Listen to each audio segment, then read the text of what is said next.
ഞാനിവിടെ വന്ന സമയത്ത് ഞാൻ ആദ്യമായിട്ടാണ് ഈ പവലോവ കേക്കിനെ കുറിച്ച് അറിയുന്നത്. ന്യൂസിലാൻഡുകാരും അറിയും ന്യൂസിലാൻഡത്താണ്, ഓസ്ട്രേലിയക്കാരും അറിയും ഓസ്ട്രേലിയക്കാർ കണ്ടുപിടിച്ചതാണ് എന്ന്. ശരിക്കും അന്ന പവലോവ പറഞ്ഞൊരു പെൺകുട്ടിയാണ് ഈ കേക്ക് കണ്ടുപിടിച്ചത്. ഇത് ഭയങ്കര സോഫ്റ്റ് കേട്ടോ, ഭയങ്കര സ്പോഞ്ചി ഉണ്ടോ.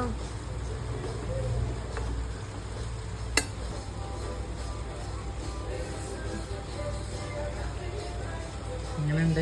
ഇതാണ് വിപ്പിഡ് ക്രീമും ഫ്രൂട്ട്സൊക്കെ കൂട്ടി കഴിക്കണം. എന്തൊരു സോസും ഉണ്ടായില്ല. എന്താണ് എന്താണ് സ്ട്രോബെറിൻ്റെ ഒരു സോസാണ്.